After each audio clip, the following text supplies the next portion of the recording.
Okay. So, good afternoon, participants. Welcome for this last lecture of day 3 of the course. It's the lecture 9.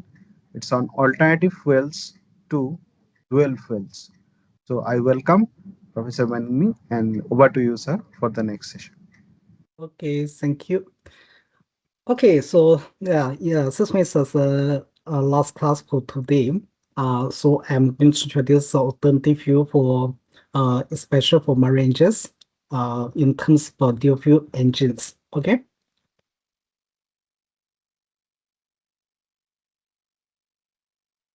Okay, firstly, I want to introduce the background for this research. As we know, the transportation accounts for over 20% CO2 emissions. Actually, last class we had share with you guys the transportation accounts for 22% of CO2 emissions in the world, right? And in USA, accounts for 28% of CO2 emissions. Okay, so transportation is a major CO2 emission source. Um, okay, so the uh, in 2023, in July last year, IMO has set the target to achieve net zero greenhouse gas emissions by 2050. And also IATA also has set a target to achieve net zero carbon emissions by 2050 for aviation transportation. In Singapore, actually, for the land transportation also has set a target. Starting from 2013, all the newly registered vehicles should be clean energy vehicles in Singapore in future. Okay, can be fuel cell vehicles, can be electric vehicles, or can be hydrogen vehicles. Okay.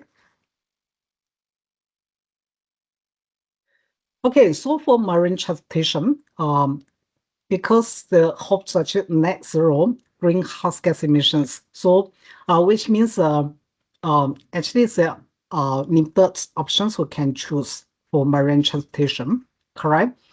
Compared with this course, electric vehicles for marine transportation actually is impossible because we know the battery system, the travel distance between every two charges, right? The maximum distance maybe is only a few hundred kilograms, but we know for marine transportation, the average transportation can be every travel can be easily more than 500 or 5,000 kilometers. Okay, so it is much longer than the distance the battery system can meet. Okay, so for marine transportation, actually electric uh, or battery system is impossible. Okay, so alternative fuel actually is the most effective methods to reduce the greenhouse gas emissions. So here we summarize the eight alternative fuel which is commonly discussed among the industry, among the researchers. Okay, so this eight alternative fuel is green hydrogen, green methanol, green ammonia, and the green methane. Also, we have blue hydrogen, blue methanol, blue ammonia, and also biodiesel. So these eight alternative fuel are commonly discussed. And okay, of which actually we can focus on the hydrogen and ammonia because only these two types of fuel are carbon free, correct? Only these two types of fuel are carbon free. So here we compare the energy density in terms of kilowatts hour per kg. Okay, so here we should be careful. Okay, this is a liquid hydrogen. It does not mean the only the hydrogen. Okay, just it does not mean only the hydrogen. It include fuel and the fuel storage system. Okay, so fuel and the fuel storage system. Okay, so if you include the fuel storage system, then the energy density of hydrogen actually is much lower than that of ammonia. If you change into the energy density per per volume or per liter or per cubic meters. Okay, then again, ammonia actually is almost double the energy density of liquid hydrogen, correct? Okay, as we know, the hydrogen can only change to liquids at minus 252 degrees C, correct? However, ammonia can be changed into liquids at room temperature when the pressure increases to Lamb bar and above. Okay, since ammonia can be easily changed into liquid and easily stored, correct? Okay, so here also compares energy density with a battery system. We can see the battery system, the energy density is only 0.3 and ammonia is 2.7. So it is about 9 times of the battery system, correct? So battery system actually is impractical for marine transportation. And again, just like I mentioned, hydrogen and ammonia on the carbon-free fuel. Okay, so only these two types of fuel can realize net zero greenhouse gas emissions. All this fuel, okay, methanol, methane, diesel fuel, all this fuel and contains carbon, right? So we cannot achieve net zero greenhouse gas emissions. So only hydrogen and ammonia can achieve this target. Okay. However, if we compare two types of fuel, then ammonia is a better choice because ammonia is easier storage and the energy density is much higher than that of hydrogen, correct? Okay, now I'm going to show you how the dual fuel engine works. Okay, let me show you a very short video.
Okay, so here we show you the basic operating process and the design. So still fuel engines, basically we have two fuels supplied to the engines. So first one is gas fuel. Second one is liquid fuel. So generally, the gas fuel is natural gas or LPG or LNG, correct? So okay, this kind of fuel will be supplied to the engines through the intake manifold. And this fuel will go through the intake stroke and the compression stroke, correct? Then by the end of compression stroke, a small amount of liquid fuel will be injected into the engines to initiate the combustion process or to ignite the combustion process. Okay, so this liquid fuel is also called the pellet fuel. Okay, this fuel basically use diesel or biodiesel, correct? So we have two types of fuel and they are supplied to the engines through the. Okay, yeah, so here show you how the dual fuel engine works. Okay, this design actually has been applied in marine engines. We have natural dual fuel engines with natural gas and diesel fuel, correct? For marine transportation. Okay, so here we show you how this kind of engine works. So this one also can be, this technology can also be applied to ammonia. Okay, so yeah, just like I mentioned, ammonia has been deemed as the most promising fuel for marine transportation. We can achieve net zero greenhouse gas emissions. Okay. Okay, so recent years, all the major players, the companies, the big companies, and the research institutes are focusing on the development of marine transportation, marine engines fueled by ammonia. Okay, fueled by ammonia. Okay, so first I want to introduce is the marine engines. Okay, the ammonia engines designed by MAN and the TUM. Okay, this engine is a single cylinder engine. So both sides is 175 millimeter. So it is a small engine. And the cylinders is one cylinder. This engine is able to produce 180 kilowatts power.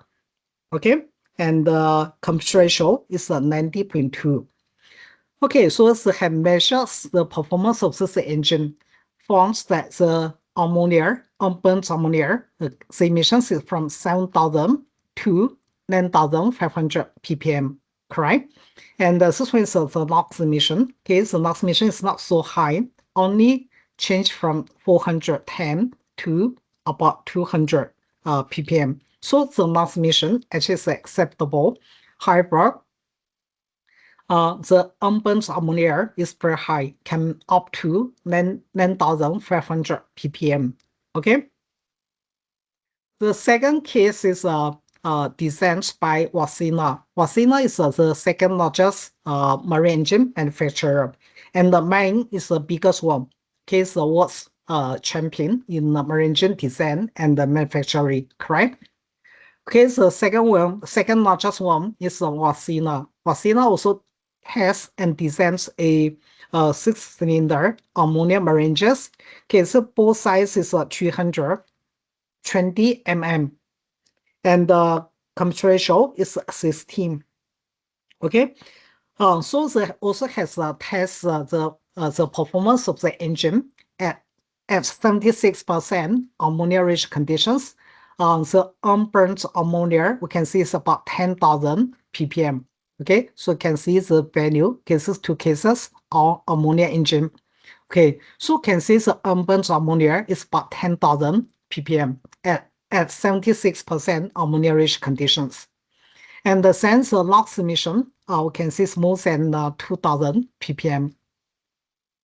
N2O emissions is about 40 ppm. Okay, also the absolute value is not so high for this N2O emissions. However, because the greenhouse gas effect of N2O is 265 times of CO2, so even a small N2O emissions can generate a very big impact on the greenhouse gas effect. Okay, so N2O emissions is about 15, roughly about 15 ppm. Okay, so these are all the experimental results obtained by Wärtsilä, the second largest marine engine manufacturer. So the case was designed by National Research Council Canada.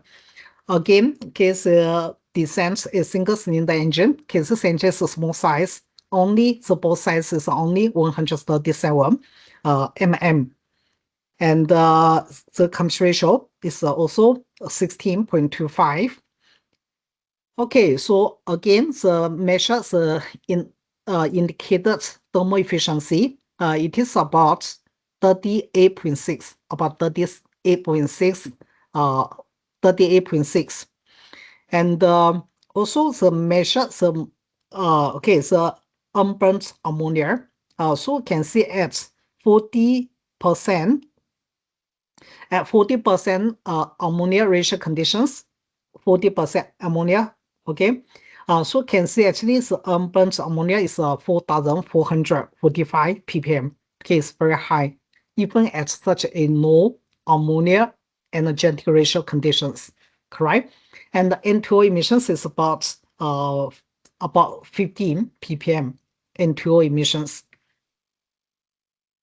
Okay, the fourth case actually is conducted by us. Okay, we collaborate with the Shanghai Jiao Tong University. So we also designed a four-cylinder engines.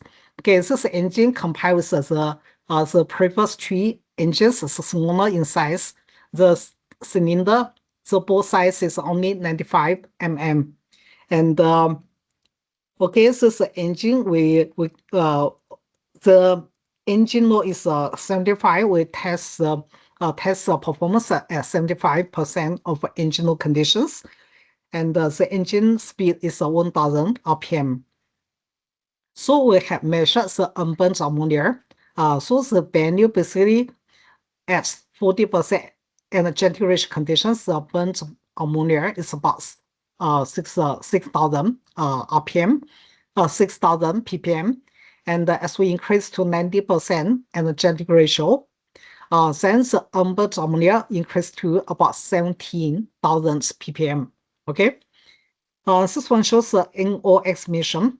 Basically, the NOx emission is from 1,200 ppm up to 2,500 ppm. And this on the N2O emissions is about 15 ppm, okay, about 50 ppm, okay, and the efficiency is 40% at 80% ammonia ratio conditions. As we increase to 90% ammonia ratio, then the efficiency will drop to about 37.5%. Okay, so based on these four cases, actually you can easily understand. Okay, what's the major problem? Okay, what's the major challenging is a high unburnt ammonia, correct?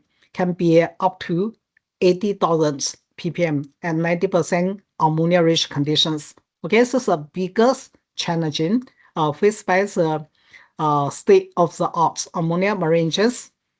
And the second challenging is efficiency is very low. It's lesser than 40%. Okay, our engine can achieve 40% at 80% of ammonia rich conditions, but the case by Canada, you can see it's only 30.6%, correct?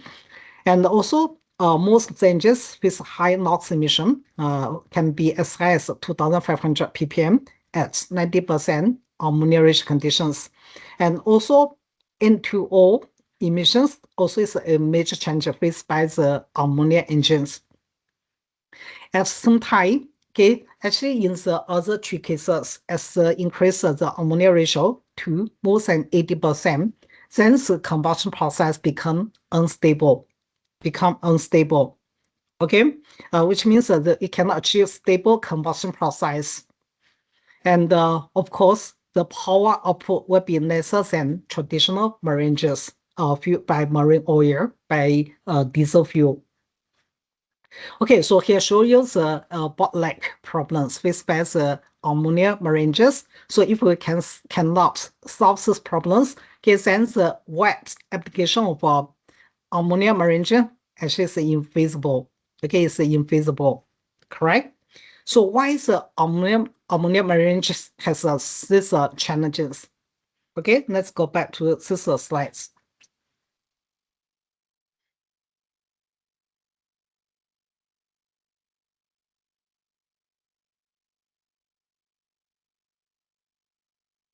Okay, so in this slides, actually we compare the combustion process by the four different fuel. Okay, the first one is ammonia. Second one is 50% ammonia and 50% of hydrogen. Third one is natural gas, and the last one is hydrogen. So we compare the ammonia and the hydrogen. We can see the combustion process of ammonia is very slowly, correct? However, the combustion process of hydrogen is very fast and intensive. Okay, and these two fuels are quite similar. Okay, 50% ammonia and 50% hydrogen. Okay, it's very close to the combustion process of natural gas. Okay, so from this comparison, we can easily understand because the ammonia has very poor combustion properties. Okay, this will significantly affect the efficiency and also affects the exhaust gas. Okay, so that's why a lot of unburnt ammonia are produced by this kind of engine, correct? Because the combustion process is very poor, and a lot of ammonia is not fully burnt and is discharged directly from the engine. Okay, so we have summarized some major problems faced by the ammonia marine engines. So how to solve this kind of challenges? Okay, so since last year, actually we have proposed a revolutionary in-cylinder reforming gas recirculation. Okay, so it is LRGR technology. Okay, so here shows the basic design and operating principle for this kind of engine. So you can see for a 4-cylinder engines, we can choose one of the cylinders running at fuel-rich conditions. Okay, which means that the equinox ratio will be greater than 1. Okay, for example, we can choose 1.3. Correct? So under the conditions we know, since the fuel air ratio is more than 1, so not all the fuel can be burnt because we don't have sufficient oxygen, correct? So the extra 30% ammonia will be decomposed. Okay, will be decomposed to form hydrogen and nitrogen. Okay, to form hydrogen and nitrogen. Then we can recycle the exhaust gas from this cylinder to the other 3 cylinders. Okay, so under the conditions, we can see the other 3 cylinders will be working under at hydrogen-rich conditions. As we know, hydrogen can significantly improve the combustion process, correct? So the other 3 cylinders, the combustion process will be much better than pure ammonia, okay? Than pure ammonia. So by this kind of design, we can improve the efficiency. At the same time, we can significantly reduce the unburnt ammonia. Okay, so this paper has been published in Nature Communication, and we have checked the all the Nature journals. Actually, this is the first Nature journal paper in terms of marine engine design. Okay, this one is the first Nature paper for the past 100 years. Okay, so this is the only paper, okay, in terms of marine engine design. Okay, so here we show you the preliminary results of this LGR engines. Okay, and 97% ammonia energetic rich conditions and 1000 RPM conditions. Okay, we can reduce the CO2 emissions by 97%. And at the same time, we can reduce the greenhouse gas emissions by 94%. Okay, compared with diesel engines. Compared with the ammonia, the base ammonia engines, then we can improve efficiency by 50.8% and reduce the burnt ammonia by 89.2% and reduce the N2O emissions by 91.2%. Totally, we can reduce the greenhouse gas emissions by 83.7% compared with the ammonia engines. Okay, compared with the base ammonia engines. Okay, at 80% ammonia ratio conditions and 2,500 RPM conditions, higher engine conditions, then the efficiency can be further increased by 24.4%.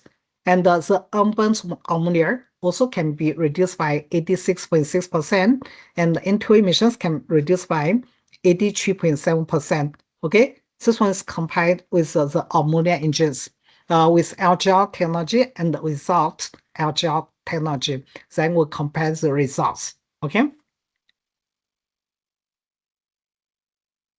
Okay, so this work has been handled by Nature Communications.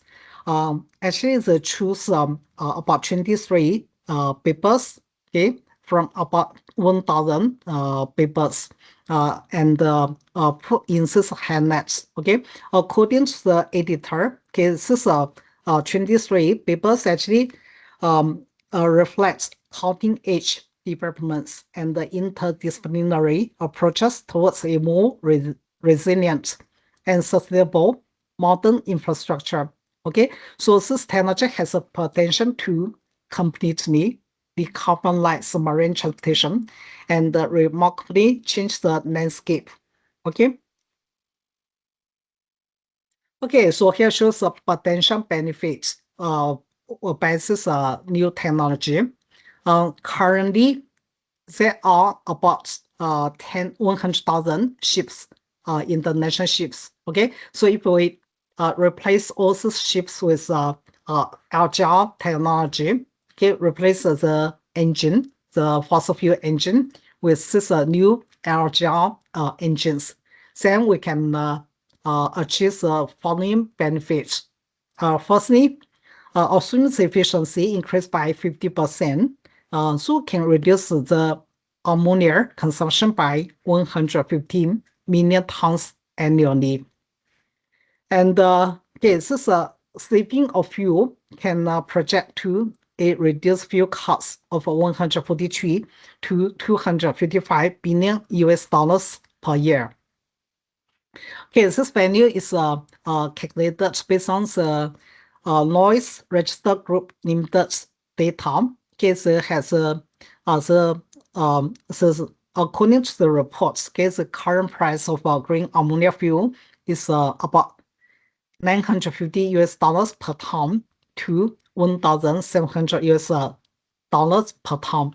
Okay, so based on this based on this value and times this one, so can find out how much money we can save. Okay, and also okay, if we will take the carbon tax into consideration, actually by 2015, okay, by 2015, the carbon tax will be 250 US dollars per ton of CO2. Okay, so if we take this value into consideration, okay, then we can reduce the carbon tax by about 275 to 400 billion US dollars per year. This one is based on the assumption of CO2 produced by marine transportation is 1.1 to 1.6 billion tons. Okay, so based on this value times 215 US dollars per ton, so can find out the carbon tax reduction. Okay. So next one, the new engine technology market value will be greater than 200 billion US dollars, which means we can apply this technology to the marine engines. Because the marine engines basically the cost is from 2 million US dollars to 35 million US dollars, correct? So can choose the average, okay, the mean cost. The mean cost about 8 million US dollar. And usually the agile technology will account for 25% of the total engine cost. Okay, so which means each engine, okay, the agile technology can have a market value of about 2 million. About 2 million, correct? Then we have 100,000 ships, correct? So we can the potential market value is about 200 billion US dollars. Okay, this is only for the main engine, correct? Actually, for the marine, for the ship, in addition to the main engines, usually it also has some supplemental engines. Okay, supplemental engines to produce electricity for the ship, correct? So if we put all this engine together, okay, then the market can be easily more than 200 billion US dollars. Okay, so in addition to the LGR engines, also we had conduct some investigations. For example, the hydrogen additions on biodiesel fuel engines. Okay, this one actually is by simulation results, not experimental results. Okay, so we had developed a chemical reaction mechanism for hydrogen and the biodiesel fuel. Okay, this mechanism consists of 107 species and 443 chemical reactions. Okay, and we firstly validate this is a chemical reaction mechanism in terms of ignition delay time. Okay, so we can see this one is the simulation results and this points on the experimental results. Okay, so compare this one, the simulation results with the experimental results. So you can see actually they are very close to each other, right? And also this one at different pressure, okay, this is 1 bar.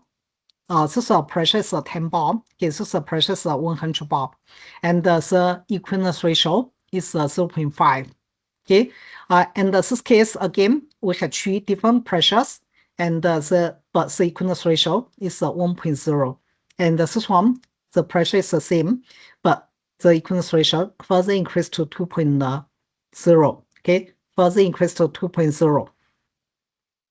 Okay, so in addition to the validation on the ignition delay time, also compile the simulation results with experimental results for the pure biodiesel only. Okay, for the pure biodiesel only. So this experimental results actually for pure biodiesel. Okay, not hydrogen, because this engine cannot test dual fuel. We can only test single fuel. Okay, so can test diesel, biodiesel, and methanol, ethanol. Okay, we can test other alternative fuel, but cannot test dual fuel. Okay, so for the validation, we can just set the hydrogen as 0. Okay, then we can validate the simulation results with the experimental results. Okay, so this one, okay, this one is the in-cylinder pressure, and this one is the heat release rate comparison. Okay, so you can see a good match has been achieved between the simulation results and the experimental results. Okay, after validation, then we can use this is a model, this is a chemical reaction mechanism together with the engine simulation model. So we can do parametric study, correct? So we can investigate different hydrogen additions. Okay, for example, from 0% up to 3%. Okay, from 0% up to 3%. So you can see with the increase of hydrogen percentage, the peak pressure will increase. And this one is the heat release rate. So again, similarly, with the increase of hydrogen induction, so the peak heat release will increase. Okay, so this one is easier to understand because hydrogen can improve the combustion process, can speed up the combustion process, correct? Okay, so here we show you the indicated thermal efficiency at 10% engine load, 50% engine load, and 100% engine load conditions. So you can see the thermal efficiency, indicated thermal efficiency as actually with increase of hydrogen additions, the efficiency will increase. Okay, this one also is easy to understand. Okay, so the next one I investigate is the hydrogen additions on the major emissions. Okay, for example, also emissions. So here shows the spatial distribution at different hydrogen additions. Okay, this is 0% hydrogen induction, which means a pure biodiesel. 0.5% hydrogen, 1.0% hydrogen, 2.0, and 3.0. Okay, this is on the triangle 5 degree after TDC. Okay, this one is after 20 degrees CA after TDC, and this one is 40 degrees CA after TDC. Okay, so this is on the soot distribution in the combustion chamber. So you can see with the increase of the hydrogen, the soot emissions will become lesser and lesser, correct? Okay, so here we show you the at different engine conditions, 10%, 50%, and 100%. The engine speed is 2,400 RPM. Okay, the addition of hydrogen on the soot emissions. So you can see with the increase of hydrogen, the soot emissions will decrease significantly. Yeah, especially for this case, for the conditions we can see at 2% hydrogen inductions, okay, the soot emissions can be reduced by 97%. Okay, the next one is the hydrogen adductions on the NOx emission. At 10% engine load conditions, okay, the NOx emissions still drop. However, at 50% and 100% engine load conditions, we can see the NOx emissions will increase. Okay, the NOx emissions will increase. In this case, increase by about 20%. And this case also increased by 25%. Okay, increased by 25%. This one also is very reasonable because hydrogen improves the combustion process and the P temperature will increase, correct? So higher temperature will result in higher NOx emission, correct? And at the same time, because induction of hydrogen, okay, so the combustion process improve and less soot will be formed because the small size of soot particles will be oxidized, correct? At the same time, because of the introduction of hydrogen, actually, which means less biodiesel will be injected into the engine, correct? This further reduce the soot emissions. Okay, the next one we have investigates is the numerical modeling of biodiesel together with methanol. Okay, biodiesel together with methanol blend fuel in RCCI dual fuel engines, RCCI dual fuel engines. Okay, in the last class we have introduced the RCCI engines. Okay, it is a dual fuel engines, correct? So we have compiled because okay, this one is the last emission. Okay, the last emission, and this one is a temperature distributions at different methanol percentage. Okay, so in this case, it's a pure biodiesel, 0% methanol, 20% methanol, 40%, 60%, and 80% methanol. Correct? And this case is a temperature distribution, 0% methanol, 20%, 40%, 60%, and 80%. So you can see with the increase of the methanol, basically it's a temperature will drop. Okay, basically it's a temperature will drop. Why? Why with the increase of methanol, okay, the temperature will drop? Anyone knows?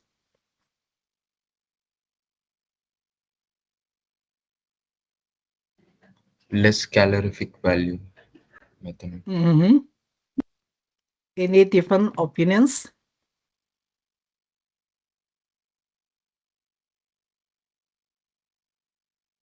Okay, actually in this case, we assume his input energy is the same. The total input energy is the same. Also, methanol has lower heating value than biodiesel. However, we can supply more, correct? Supply more methanol, okay, to make sure the total input energy is the same. But we can see actually even at the same total input energy, the temperature still drop, correct? Okay, yeah, this one is because methanol actually has a high latent heat. Okay, high latent heat. So when the methanol evaporation will absorb heat energy, okay, absorb heat energy, and thereby bring down the temperature. As a result, we can see the temperature will drop. Okay, so if you observe his NOx emission, actually you can see as a beginning, as we increase the methanol from 0% to 40%, okay, the NOx emissions will increase. However, as we further increase methanol to 80%, okay, from 40% to 80%, okay, then the NOx emission will drop. This one is because at smaller percentage of methanol conditions, okay, the oxygen in the methanol can promote the formation of NOx emission. However, as we further increase the methanol percentage, because the latent heat, the big latent heat, okay, the temperature drop too much. Okay, so the NOx emissions will drop. The NOx emissions will drop. Okay. Okay, so the next one is the spatial plots of mass fraction at 50% engine load conditions and 2,400 RPM conditions. So here we show you the soot emissions at different timing. Okay, this is 5 degrees CA. This is 20 degrees CA. This is 50 degrees CA. So basically with the increase of methanol, so you can see the soot emissions will decrease. Okay. Again, this one is very reasonable because the methanol actually compared with biodiesel, methanol actually is easier, has lower viscosity, and can be is easier evaporates compared with biodiesel. Okay, so with increase of methanol, the soot emissions will drop. And also the methanol contains a higher percentage of oxygen. Okay, biodiesel also contains oxygen. However, methanol, the oxygen percentage is much higher than that of biodiesel. Okay, so here's the methanol ratio on indicator power and the reading intensity in oxide dual fuel engines. Okay, so you can see this one is 10% engine conditions. Okay, this one is 50% engine conditions, and this one is 100% engine conditions. Okay, so at 10% engine conditions, basically it's with increase of methanol fraction, the indicator power will drop. At 50% and 100% engine conditions, with increase of methanol, okay, the indicator power will increase. Okay, and the next one is reading intensity. Reading intensity. Okay, this one actually reflects the vibration and the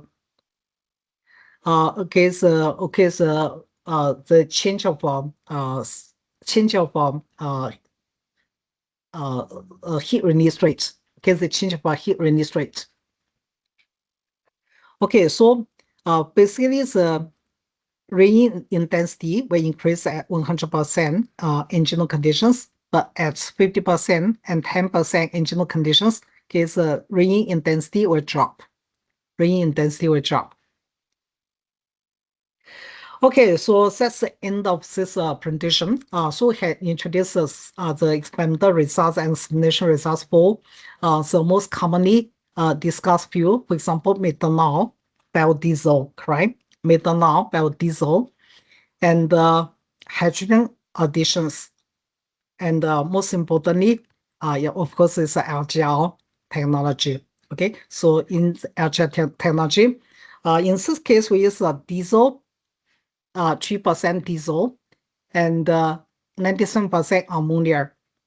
So we can achieve 94% of greenhouse gas reduction and 97% CO2 reductions. However, if we replace the diesel fuel with biodiesel, correct, then we can achieve 100% CO2 reductions and more than about 97% of greenhouse gas emissions, correct? Because biodiesel is carbon neutral, correct?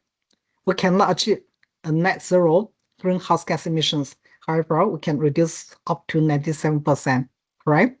But CO2 can reduce by almost 100, okay? Because biodiesel is carbon neutral. Okay, so this one is the so-called new technology. Okay, it's the latest one I want to share with you guys. Yeah, this is technology. Actually, recently we're discussing with Singapore's marine ports and marine ports agency. Okay, marine ports authority. Okay, MPA and the SMI, Singapore Maritime Institute. Okay, so to commercialize this technology, they have in principle agreed to give us about 10 million Singapore dollars. 10 million Singapore dollars actually is more like about 8 million US dollar. Okay, 8 million US dollars to commercialize this technology. Okay, yeah, so I have finished. Okay, this is lectures. Any questions? So participants, if you have any question, you can ask Professor.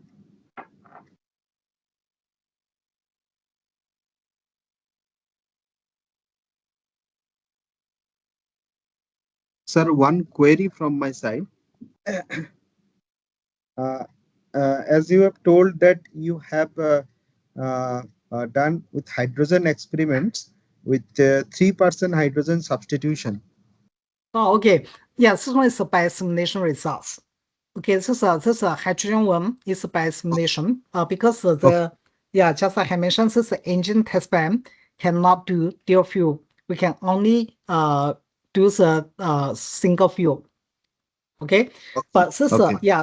but this engine test bed, okay, this engine test bed, okay, is able to do the dual fuel engines. Okay, but we didn't test hydrogen. We test ammonia and diesel, and also recently we had tested about ammonia and biodiesel. Yeah, but we didn't test hydrogen yet. Okay. Sir, in the slide number 17, Mm-hmm. uh, hydrogen substitution ratio, Mm-hmm. these are experimental, sir, or Okay, computational? these are also simulation results. Okay. Okay. So Yeah. till now, you have any experience of hydrogen run in dual fuel mode with Yes. biodiesel? Yeah, definitely.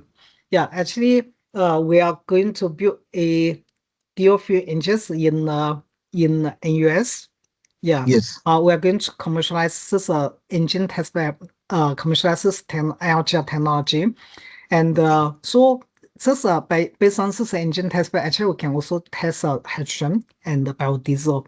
No problem. Yeah, we just need to change the ammonia to hydrogen. Okay, then we can Yes. do the test. Yeah, but also you need to change the ECU. Okay, you Yeah. need to change the ECU because the fuel injection amount will be different for hydrogen and ammonia, correct? Because the heating Yes. value is different, the density is different, so the injection Yes. amount in terms of volume will be changed. Yeah, Yes. so we have to adjust the ECU. But we are Yes. focused on the ammonia and diesel, ammonia biodiesel first. After that, we can, if we finish all the tests, then it's possible we can change to hydrogen and diesel or biodiesel. Yes. Yes. Sir. That was nice experimental setup. Sir, Mm. how do you measure the mass flow rate of hydrogen, or you measure the volume flow rate, sir? Oh, okay. Usually we measure the volume. Yeah, Yeah. so actually also flow meter is measures the volume instead of the mass. Yeah. So yeah, Because phonometer, yeah, the accurate phonometer usually is used to measure the volume flow rate. Then you can change into mass flow rate. sir, do you use any compressibility factor while converting the volume flow rate to mass flow rate? Because hydrogen is highly compressible Mm. substance. Okay, so yeah, if you know the case of measure flow rates, correct? You know, Yeah. we measure the pressure, the temperature. Okay, Okay. then based on the state equation, we can easily change the because volumetric flow rate into mass flow rate because we are going to change we are going to monitor the temperature, the pressure of the hydrogen or the Yes. ammonia. Yeah, so yeah, it's very important to accurately control the injection amount in terms Exactly. of mass, in terms of mass. Yes. We are also was doing some experiment with hydrogen, and Mm, we did not have any mass flow meter, so we were also measuring the volume flow rate. But at the yes, end of the day, we found that there is a lot of change. Miss the repeatability test gives us a yes, huge amount yes. of deviation. Yeah, So definitely. So for the experiments, actually you should build some kind of setup which can stabilize the pressure of the hydrogen and yes, stabilize the temperature of the hydrogen. So you cannot directly supply hydrogen from a fuel tank. Okay, from yes, the fuel tank, actually the flow rate will be is a variable, it's not stable. Okay, so you should yes, build some kind of a big chamber. Okay, this big chamber is to actually is used to stabilize the pressure and temperature inside. So you can supply uh, uh, decent amount of hydrogen into the engine. yes, yes, sir. That's also right. And also, we have faced a lot of leakage problem of hydrogen because Yeah, think so. the if we keep even regulator very tight, and Mm, after 1 month if we check, there is a small change in the quantity, change in the pressure, yeah, even though we yeah. are doing our Ye- best to lock the cylinders.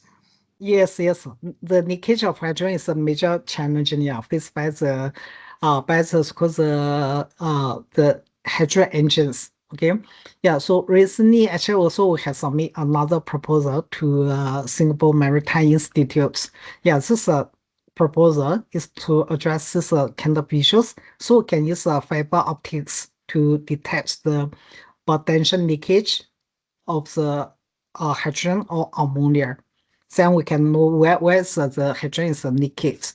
Yeah. Yes. So then we can find the some measures, take some measures to minimize. Yes. Yes. Yes. Thank you, sir. Thank you for your enriching explanation of this particular topic. Again, I am requesting if participants, do you have any other query? Sir is still available here. If you have any doubt, please. Okay. So if there is no doubt, I'd like to thank you again, sir, Professor Yang Evan Min. Thank you for your lecture, sir. Yes, thank So, you for the yeah. Okay. Yeah, so tomorrow we are going to introduce the difference between the electric vehicles, the hybrid vehicle and the traditional vehicles, correct? Do a comparison. Okay. So tomorrow will be the last lecture, correct? And the last day is only a tutorial for me. Okay. And yes, also yes, has a final examination, correct? In the last day. yes, yes. Mm. So Okay, tomorrow so I you will would like send to, you, yeah, I will send you the examination question tomorrow. yes, sir. No problem. Okay, okay, yeah, thank you. Thank you, sir. Thank you. Okay, see you tomorrow. See you, sir. Mm.